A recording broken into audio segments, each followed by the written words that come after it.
1934 এবং 1938 সালের ইতালি, 1958 এবং 1962 সালের ব্রাজিলের পর এবার 2022-2026 সালে আর্জেন্টিনার কাছে সুযোগ রয়েছে ফুটবল ইতিহাসের তৃতীয় দেশ হিসেবে টানা দুইবার বিশ্বকাপ জেতার। তারা কি পারবে টানা দ্বিতীয়বার বিশ্বকাপ জয় করে নিতে? তারা এই বিশ্বকাপের হট 3টা ফেভারিট দলের মধ্যে তো অবশ্যই রয়েছে। তাই আজকের ভিডিওতে আর্জেন্টিনার স্কোয়াড সম্পর্কে আলোচনা করব। যদিও স্কোয়াডে অনেকগুলো ইনজুরির কনসার্ন রয়েছে, তবুও স্কোয়াডটা কিন্তু যথেষ্ট শক্তিশালী। সো যারা চ্যানেল নতুন আছেন অবশ্যই সাবস্ক্রাইব করে দিন। আমরা কিন্তু 50-এর খুবই কাছাকাছি আছি, সো প্লিজ সাবস্ক্রাইব করে দিন। আপনাদের মধ্যে প্রায় 81.7% মানুষ ভিডিওটা দেখেন কিন্তু সাবস্ক্রাইব করেন না। প্লিজ সাবস্ক্রাইব করে দিন। তাহলে চলুন দেরি না করে শুরু করা যাক। প্রথমে আমাদের যে জিনিসটা বুঝতে হবে সেটা হচ্ছে আর্জেন্টাইন ফুটবল বর্তমানে একটা ডিফারেন্ট স্টেজে আছে। এই ফুটবলের মূল ভিত্তি কোনো স্টার প্লেয়ারের উপর ভিত্তি করে তৈরি হয়নি, বরং আর্জেন্টাইন বর্তমান যে ফুটবল রয়েছে সেটা একটা সিস্টেমের মধ্যে আবদ্ধ। এই ফুটবলটা টিপিক্যাল সাউথ আমেরিকান ফুটবল থেকে অনেকটাই আলাদা। বলা যেতে পারে স্কালোনির এই আর্জেন্টিনার যে ফুটবল সেটা টিপিক্যাল আর্জেন্টাইন স্টাইল থেকেও যথেষ্ট আলাদা। এটা ইউরোপিয়ান একটা সিস্টেমের মধ্যে নিজেকে মানিয়ে নিয়েছে, যেটাকে অনেকে ডাইনামিক ফ্লুইডিটি নামে ডেকে থাকেন। লিওনেল স্কালোনির এই স্ট্রাকচারটা এতটাই শক্ত যে এখান থেকে কিছু প্লেয়ার সরিয়ে নিলেও শেষ পর্যন্ত স্ট্রাকচারটা থেকে যায়, আর এই স্ট্রাকচারটাই তাদের দীর্ঘমেয়াদী সাফল্যের জন্য সবচেয়ে বড় কারণ হিসেবে গণ্য করা যেতে পারে। অর্থাৎ টিমে কোন প্লেয়ার আছেন সেটার চেয়ে বেশি গুরুত্বপূর্ণ হয়ে যায় এই স্ট্রাকচারটা কতটুকু মেনটেন করছে টিম তার উপর। প্রথমে আমি তাই টেকনিক্যাল ব্যাপারগুলোই কথা বলবো, বিকজ এই দলটার মূল শক্তি লিওনেল স্কালোনি নিজেই। বর্তমানে স্কালোনির আর্জেন্টিনার যে ফুটবল সেটার মধ্যে কয়েকটা কি ফিচার্স দেখতে পাওয়া যায়। প্রথমত, এই দলটার বিল্ড আপ বিশ্বের সবচেয়ে স্ট্রং বিল্ড আপদের মধ্যে অন্যতম। তারা খুবই আস্তে আস্তে খুবই সিস্টেমেটিক ওয়েতে বিল্ড আপ করে থাকে, এবং এই বিল্ড আপটা দেখতে অনেকটা ইউরোপিয়ান ধাঁচের বিল্ড আপকেই মনে করিয়ে দেয়। দ্বিতীয়ত, এ দলের মধ্যে ফলস এইটের একটা কনসেপ্ট দেখতে পাওয়া যায়। এ দলে যে প্লেয়ারই মিডফিল্ডে খেলুন না কেন তাদের মধ্যে প্রপার একজন মিডফিল্ডারের অ্যাবিলিটির চেয়ে ডিফেন্সিভ মিডফিল্ডার হওয়া কখনো আক্রমণ ভাগে গিয়ে একজন প্রপার ক্যামের মতো বিহেভ করা, এই ধরনের একটা মেন্টালিটি দেখতে পাওয়া যায়। আপনি যদি রদ্রিগো দি পলের কথাই বলেন, সে কিন্তু ডিফেন্সও করতে পারে, আবার বেশিরভাগ সময় কিন্তু সে লং বলের সবচেয়ে বড় যোগানদাতা হয়। অর্থাৎ তার পজিশনটাকে আপনি প্রপার ফলস এইট বলতে পারবেন না, প্রপার টেনও বলতে পারবেন না। একটা ডিফারেন্ট টাইপ অফ ফুটবল।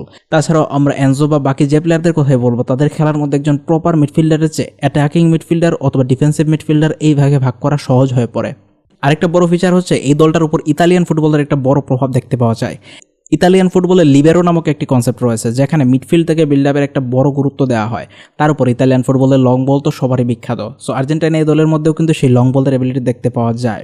তাছাড়া এই দলের মধ্যে আরেকটা জিনিস দেখতে পাওয়া গিয়েছে, যেটা বর্তমানে আধুনিক ফুটবলের বেশিরভাগ দলই কপি করার চেষ্টা করছে, সেটা হচ্ছে ইনভার্টেড ফুলব্যাকের কনসেপ্ট। এখানে ফুলব্যাকরা ওয়াইড এরিয়া থেকে বেশি ইনভার্টেড করার দিকে গুরুত্ব দিচ্ছেন বেশি। এর ফলশ্রুতিতে ওয়াইড এরিয়াতে উইঙ্গারদের আধিক্য আমরা বেশি দেখতে পাচ্ছি। এখানে যারা ফুলব্যাক হিসেবে খেলছেন, সেটা মোলিনা হোক, তাগলিয়াফিক হোক, তারা অনেকটা ইনভার্ট করার চেষ্টা করছেন, মিডফিল্ডে এসে বল যোগানোর চেষ্টা করছেন, বিল্ড আপে সাহায্য করার চেষ্টা করছেন। সো এই টেকটিক্যাল ফরমেশনটা কিন্তু যথেষ্ট ডিফারেন্ট চেনা পরিচিত আর্জেন্টাইন ফুটবল থেকে। এবার চলুন তাদের ঘোষিত সেই স্কোয়াডটা দেখে আসা যাক। আমরা যদি স্কোয়াডটা অ্যানালাইজ করতে চাই, তাহলে প্রথমে অবশ্যই গোলকিপিং থেকে ঘটনাটা শুরু হবে। এমিলিয়ানো মার্তিনেজের কিন্তু আঙ্গুলের একটা ইনজুরি রয়েছে, তারপরও সে কিন্তু বর্তমান বিশ্বের সবচেয়ে সেরা পেনাল্টি সেভারদের একজন। শর্ট স্টপিংয়ের দিক দিয়েও তাকে আপনি এলিট লেভেলের গোলকিপার বলতে পারেন। বল বিল্ডিংয়ের ক্ষেত্রে মোটামুটি পারফরমেন্স তার রয়েছে। সো ওভারঅল একজন ভালো গোলকিপার তারা পাচ্ছে। তাছাড়া যে দুজন ব্যাকআপকে তারা নিয়ে যাচ্ছে, তারাও কিন্তু ক্লাব পারফরমেন্সে মোটামুটি এই সিজনটা ভালো কাটিয়েছে। আমরা যদি ডিফেন্ডারদের ব্যাপারে কথা বলি, এখানে কিন্তু তাদের একটা বড় কনসার্ন রয়েছে, সেটা হচ্ছে এইজ। এখানে প্রত্যেকটা প্লেয়ারই কিন্তু তাদের প্রাইম টাইমটা পিছনে ফেলে এসেছেন, এবং তাদের মধ্যে কিন্তু বয়সের একটা এফেক্ট দেখতে পাওয়া যায়। স্পিড কমে গিয়েছে, আগের মতো আর সেই অ্যাকুরেসি নেই। ক্রিস্টিয়ানো রোমেরো এখনও রক্ষণভাগের হৃৎপিণ্ড, কিন্তু তার ফিটনেস একটি বড় ভয়ের কারণ। অপরদিক দিয়ে লিওনার্দো বালের্দি ইনজুরির কারণে বাদ পড়ে গিয়েছেন, যার কারণে রক্ষণভাগে একটি বড় ক্ষত সৃষ্টি হয়েছে। ওয়াটামেন্ডির বয়স বর্তমানে 38, অর্থাৎ তার কাছ থেকে আমরা সেই ধরনের পেস আর খুঁজে পাবো না। আর আক্রমণ ভাগে যখনই কাউন্টার অ্যাটাকে এই দলটা পড়বে, তখন পেসের কিন্তু অনেক প্রয়োজন পড়বে। তাছাড়া ফাকুন্দো মেদিনা এবং তাগলিয়াফিকোকে অনেক সময় তারা হাইব্রিড উইংব্যাক হিসেবে ইউজ করে থাকে। সো ওভারঅল তাদের ডিফেন্সের ক্ষেত্রে আমি এই কথাই বলবো, 22 ওয়ার্ল্ড কাপের দল থেকে এই ওয়ার্ল্ড কাপের দলের ডিফেন্সটা তুলনামূলক দুর্বল। তাছাড়াও তাদের কাছে লিসান্দ্রো মার্তিনেজের মতো দুর্দান্ত একজন বিল্ড আপ প্লেয়ার রয়েছে, এবং ডিফেন্সিভলি তার পারফরমেন্স মোটামুটি। এবার আসা যাক এই দলের মূল শক্তির জায়গা, সেটা হচ্ছে মিডফিল্ড। এই দলের গেম ম্যানেজমেন্ট, এই দলের বিল্ড আপ, এমনকি এই দলের সব কিছুই নির্ভর করে এই মিডফিল্ডের উপর। যে মিডফিল্ডটাও একটা সিস্টেম বেসড মিডফিল্ড, যেখানে কোন প্লেয়ারটা কখন খেলছেন তার উপর কিন্তু খুব বেশি ডিপেন্ড করে না এই দলটার মিডফিল্ডের স্ট্রাকচার কেমন হবে। রদ্রিগো দি পল যদি খেলেন, তিনি অনেকটা রক্ষণাত্মক স্টাইলের প্লেয়ার, যদিও আক্রমণ ভাগে অনেকটাই হেল্প করতে পারেন। প্রতি ম্যাচে প্রায় 11.5 কিলোমিটার পর্যন্ত তিনি দৌড়িয়েছেন এবং বল রিকভারিতে নিজের দুর্দান্ত দক্ষতা দেখিয়েছেন। এছাড়াও এনজো ফার্নান্দেজ বর্তমানে লং বল পাসিং রেঞ্জে 88% নির্ভুলতা দেখিয়েছেন। লব ব্লক কিংবা রক্ষণাত্মক দলের বিপক্ষে তার এই পারফরমেন্সটা সবচেয়ে বড় ভূমিকা রাখতে পারে। অপরদিক দিয়ে ম্যাকঅ্যালিস্টারকে বলা যেতে পারে লিওনেল মেসির পর সবচেয়ে বেশি টেকনিক্যালি ব্লেসড প্লেয়ার। এই প্লেয়ারটার মধ্যে কিন্তু যথেষ্ট কোয়ালিটি রয়েছে, আইকিউ খুব ভালো, এবং এবং দলের আক্রমণকে বিল্ড আপ করতে সবচেয়ে ভালো ভূমিকা এই দলটাতে সে রাখতে পারে। তাছাড়াও ভ্যালেন্তিন বার্কো এই দলের একটা ওয়াইল্ড কার্ড হতে পারেন, 3টি পজিশনে তিনি খেলতে পারেন। মাঝমাঠে টেকনিক্যাল পরিবর্তনের ক্ষেত্রে কিন্তু বার্কোকে ইউজ করা যেতে পারে। সো আর্জেন্টাইন দলটার কিন্তু ডিফেন্সের দুর্বলতা দেখা যাচ্ছে, মিডফিল্ড আগের মতোই স্ট্রং রয়ে গিয়েছে, কিন্তু আক্রমণ ভাগে এই দলটা আরও বেশি স্ট্রং হয়ে গিয়েছে। অর্থাৎ ডিফেন্সে 2022 থেকে যে দুর্বলতা তারা পাচ্ছে সেটা এর আগ দিয়ে তারা পূরণ করে ফেলতে পারছে, বিকজ এটাকে এই বছর তাদের কাছে যে পরিমাণ ট্যালেন্ট আছে সেটা আমার কাছে মনে হয় গত বিশ্বকাপ থেকে বেশি ভালো। সো অবশ্যই লিওনেল মেসি থাকবেন, তাকে হয়তো 90 মিনিট খেলানো হবে না, এবং এই 90 মিনিট না খেলানোর কারণে এই পজিশনে কিন্তু নতুনদের সুযোগ হবে। থিয়াগো আলমাদা এক্সেলেন্ট একজন প্লেয়ার, তার মধ্যে কিন্তু পরবর্তী মেসি হয়ে ওঠার সেই কোয়ালিটিটা রয়েছে। তাছাড়াও রিয়াল মাদ্রিদের নিকো পাস এই প্লেয়ারটার দিকেও কিন্তু নজর রাখতে হবে, অনেক বেশি ট্যালেন্টেড একটা প্লেয়ার। সো এখানে কিন্তু অনেক ইয়ং প্লেয়ার তারা পাচ্ছে, যেটা কিন্তু লাস্ট বিশ্বকাপে তারা এত বেশি পায়নি। আর এক্সপিরিয়েন্সদের মধ্যে অবশ্যই আলভারেজ এবং লাউতারো মার্টিনেজ রয়েছেন, যাদের কিন্তু প্রিসিশন খুবই ভালো। কিন্তু যে ক্রিয়েটিভিটির কথাটা বললাম না আক্রমণ ভাগে, সেই উইং প্লে সেটা কিন্তু গত বিশ্বকাপে তেমন ছিল না, সেটা কিন্তু এবছর তারা পাচ্ছে থিয়াগো আলমাদা এবং নিকো পাজের মাধ্যমে। এই দলের শক্তিমত্তার ব্যাপারে যদি প্রথমেই কথা বলি, সেটা হচ্ছে নাম্বার 1 হচ্ছে এদের সিস্টেম এতটাই শক্তিশালী হয়ে গিয়েছে, তার উপর তারা কিন্তু টানা 3টা ট্রফি জিতে ফেলেছে, 2টা কোপা আমেরিকা, 1টা ওয়ার্ল্ড কাপ। সো এই দলটা সবচেয়ে বড় পজিটিভ দিকটা এটা।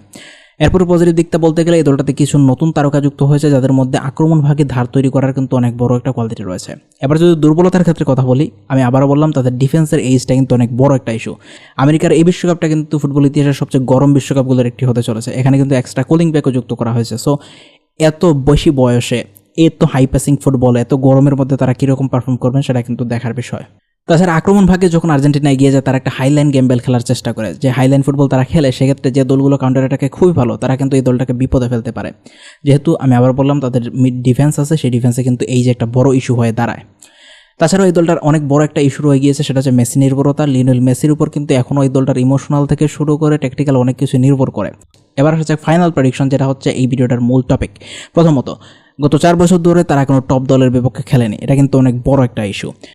দ্বিতীয়ত, স্পেনের বিপক্ষে যে ম্যাচটা হওয়ার কথা ছিল, সেই ম্যাচের আগে কিন্তু এমিলিয়ানো মার্টিনেজ একটা কথা বলেছিলেন যে দলটা যদি স্পেনের বিপক্ষে খেলতো তারা হারতো। সো এখান থেকে ক্লিয়ারলি বোঝা যাচ্ছে আর্জেন্টাইন প্লেয়াররাও জানেন তাদের ফর্মে কিন্তু ডিক্লাইন এসেছে, সেটা রেজাল্টে প্রতিফলিত হচ্ছে না, বিকজ তারা স্ট্রং দলের বিপক্ষে খেলছে না। সো আগের চেয়ে এই বিশ্বকাপে তাদের জার্নি অনেক কঠিন হতে চলেছে। তাদের বিপক্ষে কোয়ার্টার ফাইনালে মুখোমুখি হতে পারে ক্রিশ্চিয়ানো রোনালদোর পর্তুগাল, যে পর্তুগাল দলটাকে এই বিশ্বকাপের ফেভারিট লিস্টেও রাখা হচ্ছে। সো এখানে কিন্তু কোয়ার্টার ফাইনালে তাদের জন্য একটা বড় বাধা অপেক্ষা করছে। আর যদি তারা কোয়ার্টার ফাইনাল পারও হতে পারে, সেক্ষেত্রে তাদের সেমিফাইনালের প্রতিপক্ষ হতে পারে ব্রাজিল। সো এটাও কিন্তু একটা বড় বাধা। এমনকি তারা যদি সেমিফাইনাল পারও করে ফেলে, তাদের ফাইনাল প্রতিপক্ষ হতে পারে ফ্রান্স এবং স্পেন। সো গত বিশ্বকাপে যেমন তারা মেক্সিকো, অস্ট্রেলিয়ার মতো দলগুলোকে পেয়ে গিয়েছিল নকআউট রাউন্ডে, সেটা কিন্তু এবছর পাচ্ছে না। এই বছর তাদের যে জার্নি সেটা অনেক বেশি কণ্ঠকাকীর্ণ হতে চলেছে। সো আগের চেয়ে এই বছর তাদের জন্য কঠিন একটা সময় অপেক্ষা করছে। আমার কাছে মনে হয় তারা যদি ক্রিশ্চিয়ানো রোনালদো পর্তুগালের বিপক্ষে কোয়ার্টার ফাইনালের মুখোমুখি হয় আর সেই ম্যাচটা তারা জিততে পারে, সেক্ষেত্রে তাদের হয়তো কনফিডেন্স অনেক বেশি থাকবে এবং প্রবলি তারা বিশ্বকাপে জিতবে। কিন্তু যদি তারা পর্তুগালের বিপক্ষে হেরে যায়, সেক্ষেত্রে কিন্তু তাদের ওইখানেই বাদ পড়তে হবে। এবারের বিশ্বকাপের টপ দলগুলো France, Spain, Portugal, Croatia, England, Argentina, এই সবগুলো দলকে নিয়ে আমরা একটা প্লেলিস্ট করেছি, স্কোয়ারস অফ 26। সেটার বাকি ভিডিওগুলো দেখতে আপনি আই বাটন এবং আমাদের এন্ড স্ক্রিনটা ক্লিক করতে পারেন। Thank you for watching this video.